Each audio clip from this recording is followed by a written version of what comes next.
بسم اللہ الرحمن الرحیم۔ سب کچھ ہو بیوی نہ ہو تو تنہائی کا احساس مار دیتا ہے۔ اس سے ایک اور مطلب نکلتا ہے کہ لباس کے بغیر ایک لمحہ گزارا نہیں۔ سارا دن پانی نہیں پیتے ہیں نا، اب میں بیان میں پانی پی رہا ہوں، لیکن 16 گھنٹے تو گزارے ہیں نا، پانی نہیں پیا، کھانا نہیں کھایا، 16 سیکنڈ لباس کے بغیر گزار سکتے ہیں؟ بولو، کوئی بھی کمرے میں نہ ہو، تم تنہا ہو، تم کپڑے اتارو تو تم اپنے آپ کو عجیب فیل کرو گے، تم خود اپنے آپ کو چادر میں چھپانے کی کوشش کرو گے۔ ان لباس ایک ایسی زبردست ضرورت ہے بلا دلیل کہ تم تنہا کمرے میں بھی کپڑے اتارو تو تم اپنے آپ کو عجیب سا محسوس کرتے ہو۔ اس سے پتہ چلا کہ بیوی کے بغیر کوئی زندگی نہیں ہے اور خامد کے بغیر عورت کی کوئی زندگی نہیں ہے۔ یہ ہمارا بدبخت معاشرہ ہندی کہ کسی بچی کو طلاق ہو جائے، وہ گل سڑ کے مر جاتی، اس کی شادی نہیں ہوتی۔ کوئی جوان بچی بیوہ ہو جائے، وہ سسک کے مر جاتی، اس کی شادی نہیں ہوتی۔ کوئی 40-50 سال کا ہو جائے مرد، اس کی بیوی مر جائے، کوئی اس کو لڑکی دینے کے لیے تیار کوئی نہیں۔ اور لباس کا لفظ بتاتا ہے کہ شادی کے بغیر انسان ننگا ہے، اور ننگے انسان کا کوئی کہیں بھی گزارا نہیں ہے۔ لفظ لباس بتاتا ہے کہ ہم اس چیز کو رواج دیں کہ شادیاں ہوں، بیوہ کی شادی ہو، مطلقہ کی شادی ہو، کوئی کس کی بیوی مر جاتی ہے۔ حضرت ابن مسعود کا فرمان ہے، اگر میری موت میں 10 دن باقی ہوں تو بھی میں شادی کر لوں گا اگر میری بیوی مر جائے۔ ابو ہریرہ کہتے ہیں اگر میری زندگی میں 7 دن باقی ہوں اور میری بیوی مر جائے تو میں 1 ہفتہ بھی شادی کے بغیر نہیں رہوں گا، میں شادی کر لوں گا۔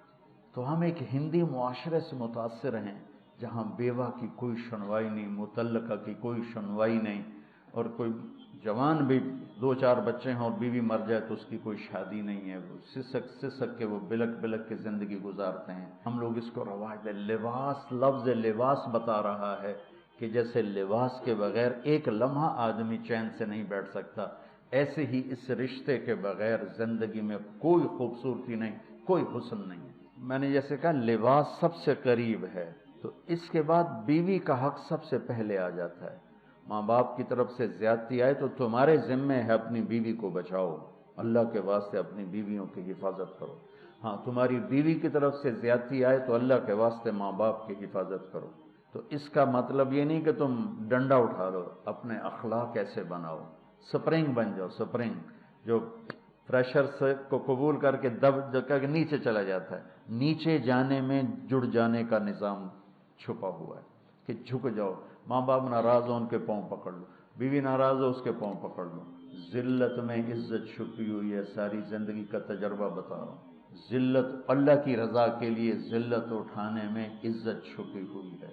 ہن لباس لکم، کتنا ہی مجھے غصہ چڑھا ہو میں اپنے کپڑے پھاڑوں گا، مجھے غصہ آ گیا میں نے اپنے کرتے پھاڑنے جو کسی یہ پاگل تو کرے گا، سمجھدار دوئے دا کرتا پاڑے گا، اپنا نہیں پاڑے گا۔ اب مجھے بیوی پہ غصہ چڑھ گیا تو میرا لباس ہے، اس کو تار کر دوں، گالیاں دوں، تھپڑ ماروں، ایسا ہی جیسے میں اپنے کرتے کو پھاڑ رہا اور اپنے کرتے کو تار کر رہا۔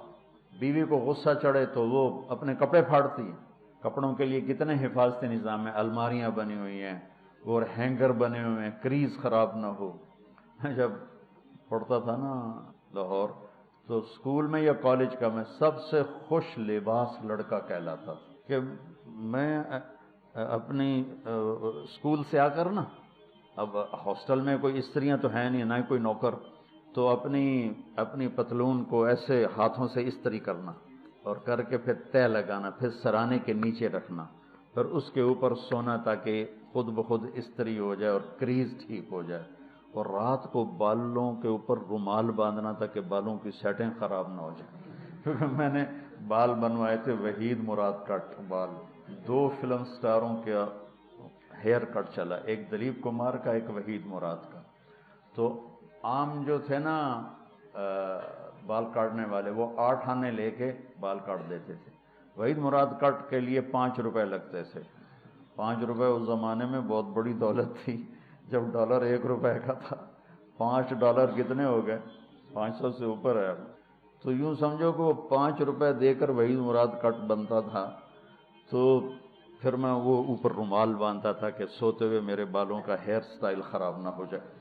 ایک چھوٹا سا بچہ ہے لیکن اپنے لباس کو کیسے حفاظت کر رہا ہے، کریز ٹھیک کر رہا ہے، سرانے کے نیچے رکھ رہا ہے اور اس کو صاف ستھرا رکھ رہا ہے۔ ہم کھاتے ہوئے کیا کرتے ہیں، آگے اگر کپڑے نئے پہنے ہوں تو آستینے چڑھا لیتے ہیں کہ کہیں کوئی شوربہ کچھ سالن ادھر نہ لگ جائے، ادھر نہ لگ جائے۔ میں جب بھی بیٹھتا ہوں تو میری بیوی کہتی ہے آستینے چڑھاؤ، آستینے چڑھاؤ، لگنا چاہے۔ اور آگے ہم کیا کرتے ہیں، تولیہ رکھتے ہیں، نیپکن رکھتے ہیں، رومال رکھتے ہیں۔ بڑے بڑے ہوٹلوں میں جاؤ تو پہلے وہ ساتھ رکھا ہوتا ہے کہ کوئی کھانے کا ذرہ گرے، سالن کا کوئی قطرہ گرے تو آپ کے کپڑے خراب نہ ہوں۔ ہم کیچڑ میں جا رہے ہوں تو ہم اپنے پاؤں گندے کر لیتے ہیں، کپڑے گندے نہیں ہونے دیتے۔ اپنے شلوار اوپر کر لیتے ہیں، پتلون اوپر کر لیتے ہیں، پاجامہ اوپر کر لیتے ہیں۔ تو جب کہیں سے کوئی آنے لگے ایسی ناگواریاں تو اپنے اوپر لے لو، بیوی پہ نہ آنے دو۔ ہم کپڑا بچاتے ہیں یا پاؤں بچاتے ہیں؟ کپڑا بچاتے ہیں، شلوار اوپر ٹانگ لیتے، کرتے کو یوں سمیٹ لیتے ہیں۔ تو جتنا کیچڑ ہے حالات کا، واقعات کا، اخلاق کا، وہ کیچڑ اپنے اوپر لے لو، بیوی کو بچا لو۔ اور بیوی کیا کرے، وہ جتنا کیچڑ ہے حالات کا، واقعات کا، ناگواریوں کا، اپنے اوپر لے لے، خامد کو بچا لے۔ لباس کا اور کیا کام ہے، یواری سواتکم، یہ تمہارے عیب چھپاتا ہے۔ تو میرا کام کیا ہے، میں بیوی کی کمیاں چھپاؤں، ڈھنڈورا نہ پیٹوں۔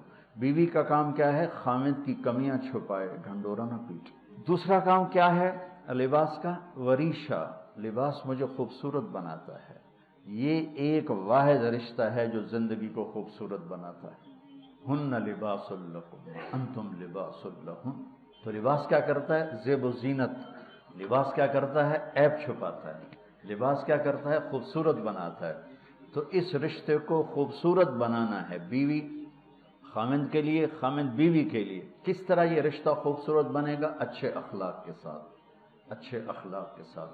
اگر گھر والوں کے اخلاق اچھے ہوں، وہ بچی ساس سسر کو ماں باپ بنا لے، ساس سسر بچی کو ماں باپ بنا لے، خامند بیوی کو ہتھیلی کا چھالا بنا لے، بیوی خامند کو ہتھیلی کا چھالا بنا لے۔ میں قربان جاؤں اپنے نبی پر، ساری کائنات نور ایمان دینے والی ہستی، اور حضرت عائشہ رضی اللہ عنہ کو لقمے بنا کے کھلا رہے۔ حضرت عائشہ رضی اللہ تعالیٰ عنہ، وہ بڑی بڑی بوٹیاں ہوتی تھیں نا، وہ اٹھا کے ایسے نوچتیں اور پھر رکھ دیتیں، روٹی کا ٹکڑا اٹھاتی۔ میرے نبی وہی بوٹی اٹھاتے جہاں حضرت عائشہ نے نوچا ہوتا تھا، وہیں دکھا کے کرتے تھے، ان کی محبت کو لینے کے لیے اور ہمیں سکھانے کے۔ حضرت عائشہ گلاس اٹھاتی، بڑے بڑے ہوتے تھے، اب تو یہ چھوٹے چھوٹے گلاس ہیں، بخل کا زمانہ آ گیا، پانی بھی تھوڑا دیتے۔ ہمارے دیہات کا کلچر تھا، اب تو مٹ گیا ہے، مہمان ہی کوئی نہیں ہوتے۔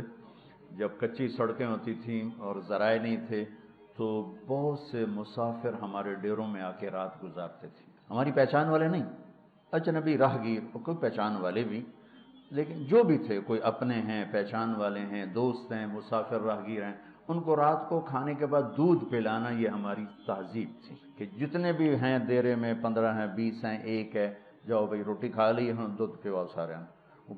جانور بہت زیادہ ہوتے تھے، کھیتی باڑی کم ہوتی تھی، دودھ وافر ہوتا تھا، وہ گلاس اتنے بڑے بڑے ہوتے تھے، 3 پاؤ کا گلاس ہوتا تھا۔ تو ایک ہمارے دادے کے زمانے کا نا چاچا لال سنپال، وہ آ گیا دیرے میں، نوکر گیا دودھ پلانے، تو گلاس کو دیکھ کے نوکر سے کہندا پتر میں نہیں پیندا۔ اسا کہا چاچا کیوں نہیں پینا؟ اسا کہا 2 تو ود پیواں تو بے غیرت بنا، تے 2 تے میرا گزارا نہیں جاتا۔ میں نہیں پیندا۔ تو حضرت عائشہ رضی اللہ تعالیٰ عنہ گلاس اٹھاتی اور یہ پیا، یہ رکھا۔ میرے نبی اٹھاتے اور جہاں حضرت عائشہ کے ہونٹ لگے ہوتے تھے وہاں ہونٹ رکھ کے، یہ زندگی سکھائی ہے۔ یا عائشو، کیا محبت سے بولا عائشہ نے، یا عائشو، یہ عاشقانہ انداز ہے، محبوبانہ انداز ہے۔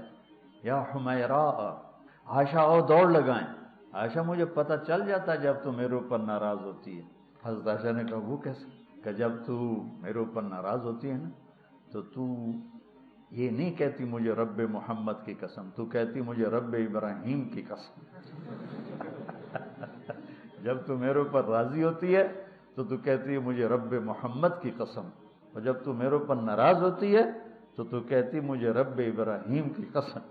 کہ یا رسول اللہ صرف نام ہی آپ کا نہیں لیتی، میرا تو دل آپ پہ کیا، میری جان قربان ہے آپ پر۔ عرب کے ماحول میں اظہار عشق عیب تھا بیوی سے، ہاں معشوق سے اظہار عشق ساری شاعری بھری پڑی، تم نے شعراء جاہلیت پڑھو یا بعد کو پڑھو، بھری پڑی۔ وَهَلْ تَبْكِينَ لَيْلَا إِذَا مِتُّ قَبْلَهَا وَقَامَ عَلَى قَبْرِ النِّسَاءُ النَّوَائِحُ لَيْلًا كَمَا لَوْ أَصَابَ الْمَوْتُ لَيْلًا بَكَيْتُهَا وَجَادَ لَهَا دَمْعًا مِنَ الْعَيْنِ الصَّافِحُ وَأَغْبِطُ مِنْ لَيْلًا بِمَا لَا أَنَالُهُ بَلَا كُلُّ مَا قَرَّتْ بِهِ الْعَيْنُ طَائِعُ وَلَوْ أَنَّ لَيْلًا، دیکھو لیلہ لیلہ لیلہ، 4 شعر ہیں لیلہ، ہر شعر میں لیلہ۔ وَلَوْ أَنَّ لَيْلَ الْأُخَيْلِيَّةَ سَلَّمَتْ عَلَيَّ بَدُونِي جَنْدَلٌ وَصَفَائِحُ لَسَلَّمْتُ تَسْلِيمَ الْبَشَاشَةِ أَوْ زَقَا إِلَيْهَا صَدًا مِنْ جَانِبِ الْقَبْرِ سَائِحُ۔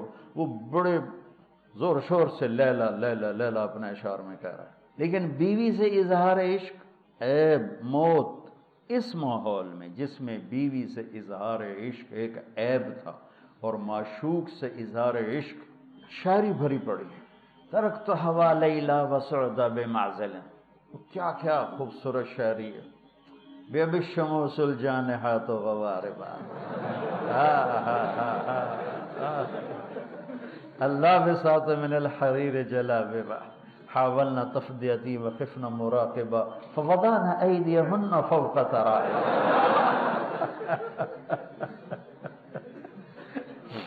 عرب کی شاعری بھری پڑی ہے عشق و معشوقی سے۔ اس ماحول میں میرے نبی سے ایک شخص کہتا ہے یا رسول اللہ من احب الناس الیک، آپ کو سب سے زیادہ کس سے پیار ہے؟ بھری محفل ہے، مسجد الگ نہیں کہ یوں کر کے پوچھ رہا ہو، بھری محفل میں آپ سب سے زیادہ کس سے پیار کرتے ہیں؟ تو آپ نے زور سے کہا عائشہ سے۔